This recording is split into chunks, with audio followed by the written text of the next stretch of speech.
जय हिंद दोस्तों, नमस्कार, आदाब और जय सत श्री अकाल और जय हिंद। आज हम बापू नगर विस्तार में आए हुए हैं और एक रोड पे आज भाई शख्स मिले। आज उनसे आज हम बात करेंगे कि अतीक अहमद के लिए जो क्या था और अतीक अहमद के लिए क्या बात हुई थी और अतीक अहमद का जो मर्डर हुआ था उसी चर्चा में आज हम बात करेंगे। जो मर्डर हुआ है उसी लिए आप क्या बताना चाहते हो आवाम को? अतीक अहमद को जो दौर में ये जो किया है वो एक हमारा मुसलमान भाई था। हम सबको उसका दुख तो है कि उसको ये गलत दौर में मारा, एक हिंदू मुसलमान की निगाह से मारा उसको।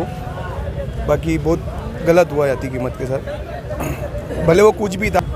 अतीक अहमद जो गैंगस्टर बताया गया था कि उसने कोई लोगों से सब पॉलिटिक्स हुई है उसके साथ और कुछ नहीं। ये पॉलिटिक्स है, ये 2024 की तैयारी है इन लोगों की, इसके लिए किया है अतीक अहमद के साथ। इतना हम जानते नहीं है, बस वो हमारा मुसलमान भाई था, हमको दुख हुआ है क्योंकि उसको इस तरीके से मारा, गलत मारा। तो इसके लिए आप सरकार से क्या गौर लगाना चाहोगे और सरकार को क्या लगाएंगे हम गौर? सरकार नहीं बोल सकते सरकार के बारे में कुछ, क्या बता। बस हमको दुख है कि वो मुसलमान भाई था हमारा, उसके साथ गलत हुआ जो दौर में हुआ। गलत हुआ अपन, भले वो कुछ भी था, पुलिस प्रशासन ने किया कि आवाम ने किया, सरकार की मिली जुली सब काम है। हम तुम जानते हैं अच्छे से और हिंदुस्तान भी जानता है अच्छे से।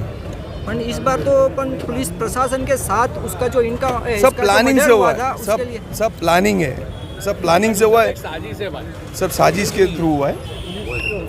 पुलिस के होते हुए मार दिया, बहुत बड़ी बात है। पर पुलिस उस टाइम के ऊपर जब ऐसा तो चल रहा था कि जब पुलिस प्रशासन ने जब शूटर लोग जो आए थे तो कोई सी भी तो बात नहीं पूरी होगी तो शूटर को पता आप जैसा जो जिस तरीके से उनके ऊपर हत्या हुई, उन पे फायरिंग करी उन्होंने, जैसा उनके साथ में जो सामने पुलिस प्रशासन साथ में थी उस समय पुलिस प्रशासन साथ में थी और ये उनकी मौजूदगी में हुआ है। तो इस हिसाब से आप ये चीज़ खुद नोट कर सकते हो। आपको खुद भी इंसान हो, आपको भी खबर है ना ये चीज़ कि किस तरीके से ही करा किस तरीके से इसको किया, यानी कैसा कामयाब करा गया। पुलिस प्रशासन चाहती तो उस जगह से भाग नहीं सकती थी, उन जगह से हट नहीं सकती थी। इतने सारे लोगों के बीच में रह के वो जगह पे जब ऐसा सीन हो सकता है तो ये तो आम जनता है, इसके बारे में तो आपको सोचना चाहिए ना। और वो बंदा जो जिसका हुआ, हमको तहे दिल से यानी हमारे पे दुख है क्योंकि वो हमारा मुसलमान भाई था। वो जो भी था, जैसा भी था, अपने लोगों के लिए, अपने समाज के लिए कोई गलत काम नहीं था उसका, कोई भी गलत काम नहीं। अब इसके अंदर भी उसके साथ ऐसा गलत हो रहा है तो अभी तो आम जनता न जाने किस तरीके से घूम रही है।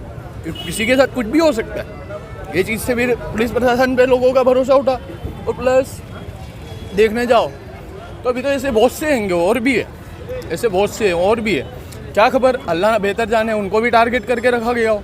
तो ये सब चीज़ से हो सके तो लोगों को निजात दिलाना चाहिए। पुलिस प्रशासन को हो सके ना तो थोड़ा स्ट्रिक्ट होना चाहिए, इंसाफ करना चाहिए, इंसाफ करे। और हो सके हमारे अतीक अहमद भाई जो थे, जैसे भी थे, अगर वो मुजरिम है तो बिल्किस बानो केस में अभी तक मुजरिमों को छोड़ क्यों दिए? ब्राह्मण बोलकर ये सब यार भेदभाव खत्म करो। ये हिंदू मुसलमान, अरे यार सब हिंदू मुसलमान भाई जैसे रहते हैं और ये सब चीजें होती है, ये सब हिंदुस्तान में बांट रहे। और ये सब क्या है, यानी गैर कौम के लोग आ रहे नशे में, किसी को भी कुछ भी करके चले जा रहे। अरे सब हिंदू मुसलमान सिख ईसाई सब भाई है। इंसानियत पहचानो, इंसान जो है हर तरीके से जाग जाओ। और हो सके तो मेहरबानी करके ये सब जो चीज़ गंदी चल रही है ना, ये सब अपने दिमाग में उतारो और हो सके तो इस चीज़ों को भूल जाओ। इंसानियत पैदा करो, धर्म मत पैदा करो। धर्म 56 जात के पैदा होंगे, इंसानियत नहीं पैदा होगी। समझ रहे हो भाई? अब मेरी बात सुनिए आप, हम हिंदू मुस्लिम की एकता के हम यहाँ पे मिसाल देते हैं। हमारा ये बाज़ार है मच्छी मार्केट का, यहाँ पे टोटली 95% जितनी भी हमारे नॉन मुस्लिम भाई लोग आते हैं। आज तक के हमको एक केस बता दो कि हमारी वजह से किसी एक नॉन मुस्लिम भाई को प्रॉब्लम हुई हो, किसी को तकलीफ हुई हो। और एनी टाइम कोई लेडीज़ का एक केस नहीं हमारे रखियाल विस्तार के अंदर कि हमने किसी को छेड़ा हो या हमने किसी को परेशान किया हो। यहाँ टोटली मुस्लिम पब्लिक है, पूरा मुस्लिम विस्तार है। और आप जानते अच्छी तरीके से, अभी भी बाजार में देख लो 95%, 99% भी बोल सकते हैं कि नॉन मुस्लिम लोग आते हैं, शॉपिंग करते, खरीदी करते, लेकिन हमने कभी किसी को परेशान नहीं करा। ये तो राजनीति जो चला रहे हैं अपनी रोटियां सेकने के लिए, आज हिंदू मुस्लिम को आपस में बांटा जा रहा है। कोई हिंदू किसी से, मुसलमानों से ना हिंदुओं को तकलीफ है ना मुसलमानों को हिंदुओं से तकलीफ है। लेकिन अभी क्या चल रहा है, ये RSS, विश्व हिंदू परिषद, बजरंग दल, ये सब मिलके क्या है कि देश को बांटना चाहते हैं। और अतीक अहमद जो था, अतीक अहमद के वजह से जो भी हुआ उसकी सज़ा सरकार उसको दे रही थी, वो जेल में था। अब पुलिस प्रशासन के होते हुए भी उनके सामने इस तरीके से मतलब लाइव शूट कर दिया जा रहा है, तो हम आम जनता को किस तरीके से भरोसा हो कि हमारी जान सेफ है। हम हिंदुस्तान के अंदर, हमारे हिंदुस्तान में हिंदू, मुस्लिम, सिख, ईसाई की जो एक मिसाल दी जाती है, वो मिसाल अब बची ही नहीं है, वो मिसाल कहीं से पहले नहीं है। हमारा एक ही सवाल है कि जिन्होंने मारा उनके घर देखे हमने, झोपड़ में रहते हैं वो लोग, 8-10 लाख रुपया सामान आया कहाँ से? और जिसने भी सपोर्ट किया वो सामान से जिनको खाने पीने के लाले हैं, 2 रुपए की वो चीज नहीं खरीद सकते, उनके पास इतनी महंगी चीजें आई तो आई किस जगह से? मारने के लिए, साथ में किसी को जान मारने के लिए तुम 8-10 लाख रुपए खर्चा कर सकते हो, लेकिन लॉकडाउन में किसी को कोई फ्री कोई सामान नहीं दिए, ऐसा क्यों? तो आपको ऐसा लग रहा है कि कई लोगों के पास जो सामान हुआ इसके पीछे कोई का जांच होना चाहिए, कायदे से 48 घंटे की पूरी प्लानिंग हुई है। आज जैसे मीडिया बन के हमारे पास आए हो, ये मेरा बड़ा भाई अगर इस पे कोई फायरिंग कर देता है, आपका ही कोई बंदा होगा, तो हम क्या समझेंगे इस चीज को कि मीडिया के बेस में हमारे पास अभी एग्जांपल देता हूँ, आप लोग आए हुए हो, आप सब अच्छे लोग हैं, हमको क्या पता इसमें कौन कैसा इंसान है। और उस टाइम पे वो जब गाड़ी जब हॉस्पिटल में गई तो आपने देखा होगा वीडियो के अंदर कि वो दरवाजे के गेट तक जा सकती थी गाड़ी, क्यों गाड़ी को बाहर रखा, ये भी जांच का विषय है, ये इस पे जांच होनी चाहिए। और बताते कि ID कार्ड लेकर आए थे पुलिस प्रोटेक्शन के साथ में, तो ये कैसे पॉसिबल हो सकता है इस संविधान के अंदर?